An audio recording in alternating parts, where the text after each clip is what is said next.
officially be spring yet, but you can definitely feel it in the air. Hello and welcome to this March edition of Local Image. I'm Judy Skeie-Voss, and with spring fever in full swing, it won't be long before Minnesota Twins fans take their seats inside Target Field to take in an outdoor ball game.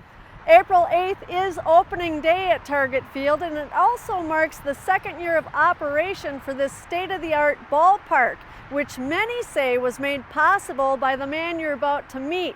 He's Jerry Bell, and he's the president of Twin Sports, Inc., and also the former president of the Minnesota Twins, and he's also a longtime resident of North St. Paul. In fact, he still lives in the same neighborhood where I grew up, right here in North St. Paul. And I sat down with Jerry to ask him about life in North St. Paul and life in the big leagues in this Local Image interview.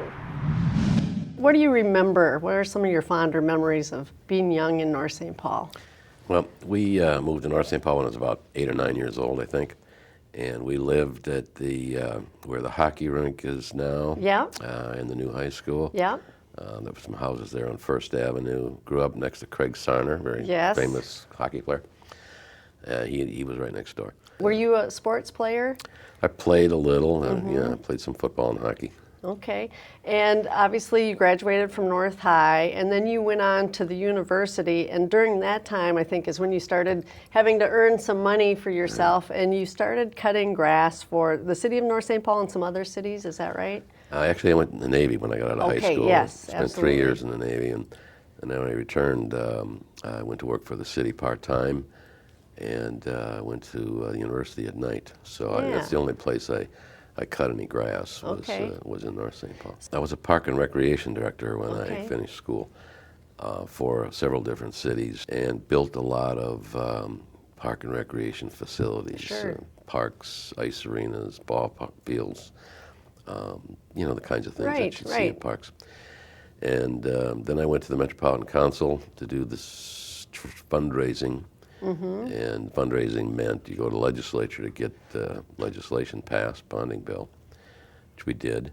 And at the same time, they were trying to get a bill approved to build what's now the Metrodome. And I didn't have anything to do with it, but it was there at the same time. Well, it passed. Both of them did. And then they hired me as the first employee of the Sports Facilities Commission. So I stayed there until the dome was completed, and then a few years after that, Carl Pohlad hired me to be president of the Twins. How did that happen? Well, it was kind of strange. I was also doing some consulting for the Miami Dolphins at the time, so I was down in Florida, and my wife called and said there was a rumor that I was going to go to work for the Twins, and I said, I don't know where that's coming from. I never heard that. So when I returned, I called Carl, and I'd gotten to know him a little bit, and told him that I don't know where that came from, but it didn't come from me. And then he said, well, maybe we should talk. Well, 4 days later, he did hire me, and a number of years after that, I found out that he was actually the source of that rumor. So what do you think he saw in you that kept him, it basically made you his right-hand man through this whole thing? Well, we got along well. Early on, we hit it off pretty good. It was strange. We came from very similar backgrounds. Oh, really? Okay. Carl grew up with virtually nothing. Father left the family during the Depression, and he had to work, and his mother had to take in laundry and do a lot of very difficult jobs. So we could relate in that way. But then he got into banking and obviously did very well. Right. But he maintained that background. He knew where he came from, and he never forgot that. So tell me a little bit more about growing up in North St. Paul, and you're still there today. Why do you stay in this community? Because my wife wants to. She's got a good head on her shoulders. She grew up in North St. Paul too. Yeah. And but growing up in North St. Paul was pretty nice. I liked it a lot. It was it was a small town, 4,800 people when I moved there. Not many more now. Right. So you knew everybody. You knew their families, and we tended to to work and play and shop and do everything in North St. Paul. Yeah. But, I'm sure you know it very well that North St. Paul has, struggled like many small communities in recent years economically. And I know that you're in a group of people who are really trying to make a difference and turn things around. What can you tell us about, what you hope to see for the future? Because obviously you have great experience in turning things around. Well, North St. Paul is and will continue to struggle Sure. pretty significantly financially. They can't raise taxes enough to cover the problems that are here now and will exacerbate in the future. So our mission is to do what we can to increase the tax base of the city and become more independent. Don't have to worry about the whims of what the legislature does. Right. It's going to take some time to do that. There's opportunities. It's a great location. The infrastructure is in place. I have mixed feelings about the reconstruction of Highway 36. Yeah. Some things about it are good, but some things are not. Right. On the other hand, we do have available land on Highway 36 at 120 and McKnight Road, since Great an location. acre block left. So there's some fairly significant parcels there that could be and I'm sure will be developed. The question is when. What would you say to residents, particularly of North St. Paul, maybe surrounding communities? What can we do as individuals to really, help uplift our community? Well, North St. Paul has and continues to have kind of a sense of pride in the community. I think the best thing is to maintain that. I don't like people that have a negative attitude or a defeatist attitude. So I think if you can keep a positive attitude about it and maintain what you have, that'll help the value of what you have. What you're saying for the city of North St. Paul is obviously what you've been able to achieve with getting Target Field. I mean, you were very persistent. You went like 15 years to try and get that deal, in the works, and now it's here. And did you get to throw out the first pitch? I did. How did that feel? What was that like? It was pretty fun. Good memory? There's 40,000 people there, and it was on national TV, so you don't want to mess it up. Did you? No, a little bit. I bounced it a little bit, but not too bad. Yeah. The Jets were more interesting than my pitch. Oh. Well, that has to be something that you'll remember forever, Yes. Very fond memory. But tell me about the Target Field, because I have to be honest, I have yet to go there. All of my kids have been there. Most of my friends have been there. They all love it. They think it's awesome. So why should people go? What makes this place so special? Well, everyone can decide for themselves, but it's, we tried to create more than a ballpark. We were just delighted that we were actually going to have a ballpark. Absolutely. Instead of playing in a rectangular shaped football stadium, really. Yeah. Configuration was more friendly to football than baseball. And the dome and the construction of the dome made it a bit antiseptic. So here now we are outside with no roof, grass, the stone on the exterior of the ballpark, and a lot of different spaces in the ballpark. What's your favorite place? What's the one thing you absolutely have to show people when you have My friends? favorite place is the Metropolitan Club. Okay. It's the part of the ballpark that overlooks Target Plaza, and it's all glass. Oh, nice. So, you can see out, Yeah. and you have a clear view of the skyline of downtown Minneapolis, but people can see in, too. So there's activity, and they see the activity going on, and it just kind of creates a buzz. Right. But one of the best things about Target Field is there isn't any one place. I tell folks, if you really want to experience all that Target Field has to offer, you got to go about 4 or 5 times and sit in different places. Sure. What's your hope for the future of baseball in Minnesota? You've been at this a long time. Yeah. Well, I think the future of baseball in Minnesota is now secure. Good. With Target Field, and that was the main objective, the main goal in getting Target Field built was to take away any uncertainty that Major League Baseball wouldn't be successful here.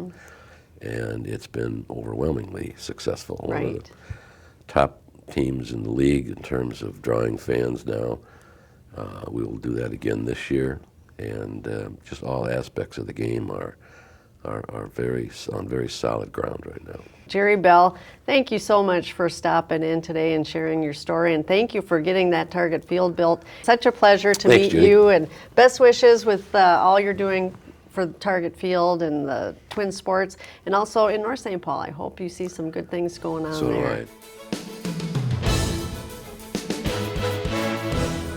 North St. Paul is lucky to have a resident like Jerry Bell. He's part of the rich history that is found in this quaint and vibrant community. And speaking of history, did you know that North St. Paul is home to one of the oldest bars with the oldest bar fixtures in the state of Minnesota? Well, it's Newman's Bar, and it was established in 1887, and I can tell you firsthand, it's a great place to eat, drink, and listen to some live music. So if you want to know what's on tap at Newman's, visit their website at newmansbar.com. Now, let's check out the menu at another venue as Scott Jensen takes us to Matamidi to go inside the Hangar Room restaurant. Right now we're in the Hangar Room restaurant, and my nephew came across this through his accountant for the building. It was an old bowling alley that we renovated. Well, what's unique about it is we have 80 craft beers. We have a great assortment of whiskeys. We have a great assortment of wines.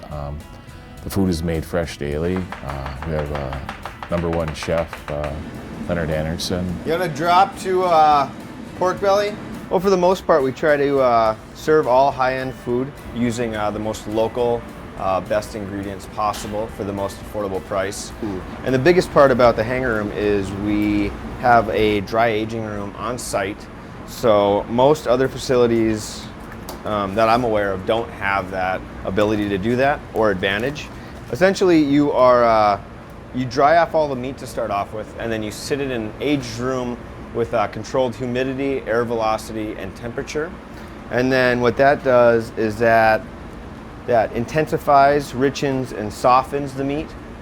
It dries out the outer layers and concentrates the flavor inside the meat so that you get a much more rich, unctuous steak rather than kind of your bland meat that's been wet aged or cryovac'd in some kind of brine of some sort.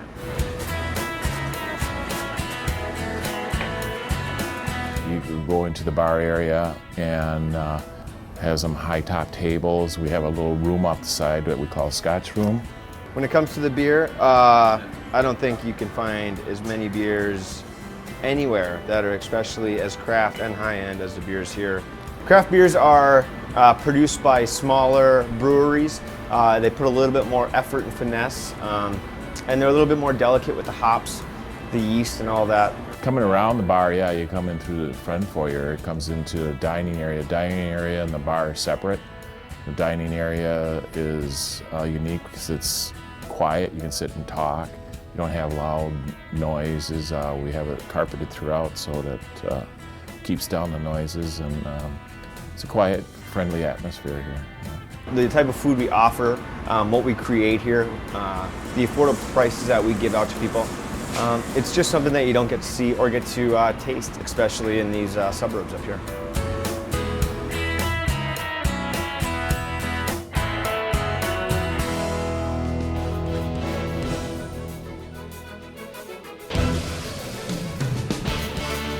Well, I can say with all certainty that the carp fish is not on the menu at the Hangar Room, but it was the fish du jour during a recent carp harvest on Keller Lake. Producer Chuck Turning brings all the fishy details in this Local Image segment. Carp, the world's most commonly eaten freshwater table fish. But how do you get a table full of carp like this in a Minnesota winter? That's a fish tale that begins early in the morning.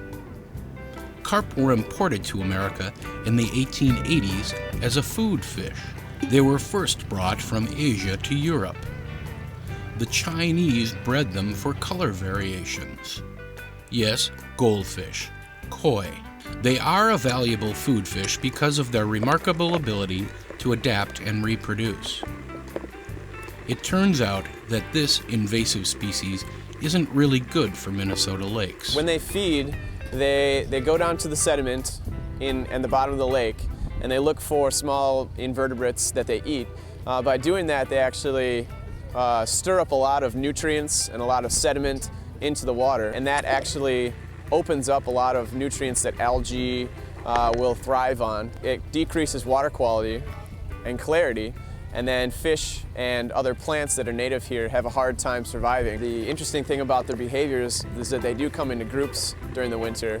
So if you want to hit a big portion of the population out here, you can actually pull them out in one big net pull using a series of holes and submarines to pull the edge of the net and stretch it out. When they get it to the corners, they're going to take the corners of the net and bring it around so they can hold in the big group of adult carp. The takeout hole is large enough to harvest thousands of carp.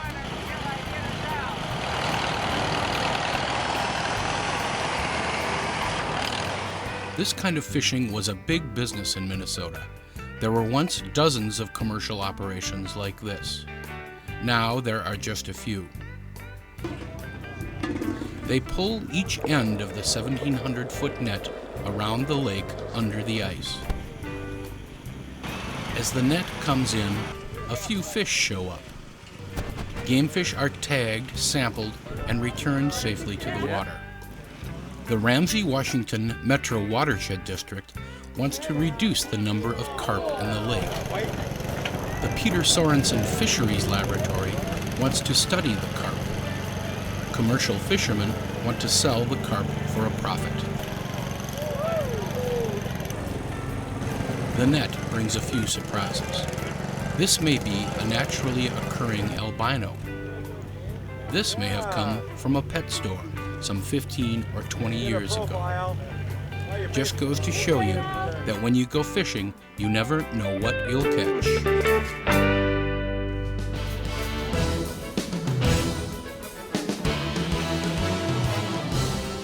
Well, it is March, and that means March Madness and all things sports tournament related. And I remember being a senior and getting out of school so we could go watch the Polar Boys hockey play in the state tournament. And it meant everything to be able to support our team. Well, I recently caught up with someone who's also a big fan of hockey, and he goes to all the games he can at the new Venice Heights Sports Center. The fact that he works there also means he's close to what he loves to do, and when it comes to doing his job, no one does it better or with more pride. As soon as I saw him today, we talked about the game last night and how he enjoyed it, and then he talks about different games he goes on weekends. White Bear Dad, 6-0. He does windows and doors here, and he's very enthusiastic about it. Watch the stainless steel doors. Alrighty. I have 3 jobs. I work here at the Venice Heights Sports Center Mondays and Fridays, and Wednesdays I'm at Merrick, and then Tuesdays and Thursdays I'm at Arden Hills Shell gas station. I straight from the top and go down like that and make it into an X. Then I just go back and forth and make sure I get all the fingerprints off, because the scratches, they won't come off, but the fingerprints will. How this facility looks, cleanliness-wise, Looks clean to me. is a very important aspect for our business. It keeps people coming back, and it attracts people to the building. And while the Venice Heights Sports Center is still new to the community of Venice Heights, the Merrick Inc. organization is not. Housed inside their eco-friendly, super energy efficient building on Labor Road is a team of staff and volunteers led by Executive Director John Wayne Barker. It is also home base for many Merrick clients, including John Leipersbeck. Mr. Leipersbeck, you know these people. Yeah, I do. John's a very young and interesting guy, very enthusiastic. He has 3 different jobs at this point because it's very important for him to be working in the same manner as a person without disabilities of his age. If you want to do fun things, you got to work and you got to earn your money. You know, money don't grow on trees. You gotta earn your money. Well, our mission, simply put, is to empower adults with disabilities through vocational and social opportunities and to guide them to realizing their goals and dreams. I've been at Merrick for 10 years, and there's been some good times and some bad times. But I've learned over the years that these people want to help you find a job. If you want a decent job, you need to work hard and follow the leaders. The people at Merrick, they're leaders. They show you, they help you, and they show you how to get the job that you want, and you gotta work really hard with them. You ready to work today? Yes, I am. Sometimes people get the misconception that if you have a disability, there's not a lot you can do for our business. They're not interested in, being open-minded, but we're not gonna put somebody in a position that they're not capable of doing. Our guys are people too. They're on time every day. They're thrilled to be out in the community, and they're gonna be one of your best employees you ever have. Karen, have you gone on any vacations recently? Yes, I have. And where did you go? Florida. Did you go with family or friends? I went with friends. Friends? And I have a new job. You're doing the internship, right? Yes, I am. At the Next state legislature. Thursday. Do you know which senator you're working with? No, I don't. I'm going to meet him next Thursday. I know why you're here, John. Why is that? Because you love us and you care about us and you do your job. That's right. That's yeah, right. do your job. That's right. And not only that, but we're here to do our jobs too. Yep. We've got important work to do, don't we? Yes. Important work to do. Our services, which is called Day Training and Habilitation, started off in 1964 being called Day Activity Centers. And at that time, most people didn't think that adults with disabilities were capable or interested in working, and now we understand that work is as important to an adult with disability as to all of us because it's part of our self-esteem, it's certainly part of our social network, and it generates income that we use to buy those things that are important in our quality of life. And so that's our primary focus on a day-to-day basis, is finding those work opportunities, whether it's a client being hired directly by a business as their employee, or a crew of clients that with one of our staff goes onto the business location to complete work, or a business outsource work to us so that clients complete here on site. We really want to work with you and find those tasks that you need to have done that fall within the preferences and capabilities of clients at Merrick, because we can find those matches and provide to you an employee that will not only help your bottom line, but will improve your corporate culture and your involvement in your community beyond measure. As a nonprofit, Merrick receives federal and state funding to help maintain the services offered to clients. Additional funding through grants and annual fundraisers help to offset the cost of services provided by Merrick, but looming state budget cuts could mean doing more with even less in the future. Well, I think one of the misunderstandings of Merrick and of nonprofits in general is that they are kind of a black hole, that money going in really doesn't generate any benefit other than providing services to people in our community. And nonprofits have really evolved in the last decade to where we run with as much business acumen as you would find in the for-profit sector. Perhaps the only difference is we lead with the heart and think with our head. And so we're looking for both the economic and the societal return on the investment of those dollars. Looking closer at the actual economic return of Merrick's operation resulted in a unique case study created by the parent of one of Merrick's clients. Realizing that he was an economics professor at the University of Minnesota, I asked if he would be interested in completing a case study, because I was not able to find any research or facts about what the value was for the dollars invested in human service programs like Merrick. Well, we found, and this was carefully checked by the accountants here and by at least 3 or 4 outside reviewers, including my colleague Tom Stinson, the state economist, that the overall benefits in various categories, which I'd be happy to detail, exceeded the costs in terms of state spending by Minnesota's taxpayers by a ratio of 3 to 1. And so this is a case in which it's manifestly clear that this spending on disabled citizens is a good investment from the point of view of the private sector, the taxpayer, and of course the people who are serviced or benefited by working here at Merrick.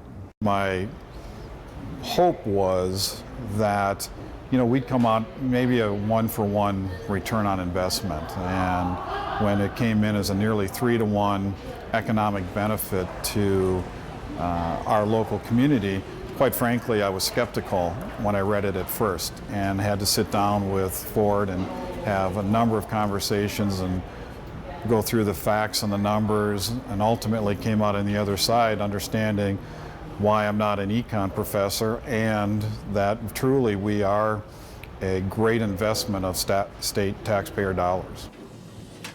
In economist terms, the market works. What that means is that employers aren't going to have people working for them if they aren't producing the amount of benefit for the employer equal to their wages.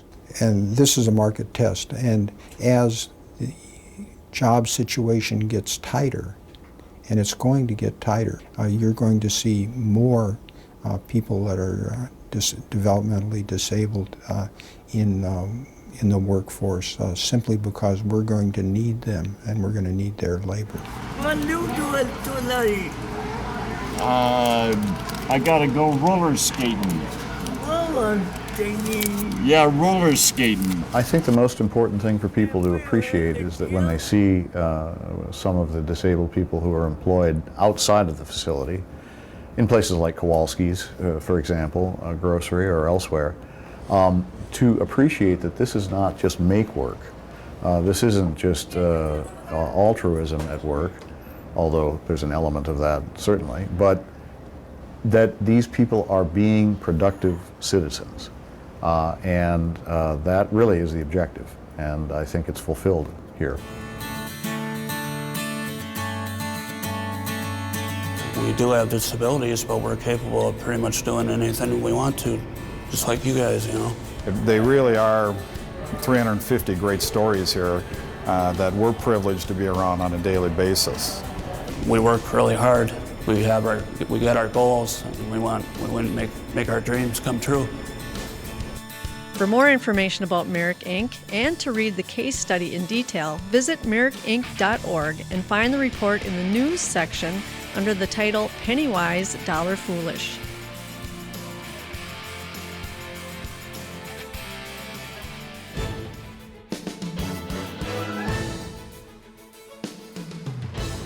Everyone we met at Merrick was absolutely wonderful, and I do encourage you to accept their invitation to come out for a tour and see for yourself what great things Merrick is doing in our communities. And that's all the time we have for this month. Please join me again in April for more great local stories, and until then, I'm Judy Skeie-Voss, and as always, I do thank you for watching Local Image.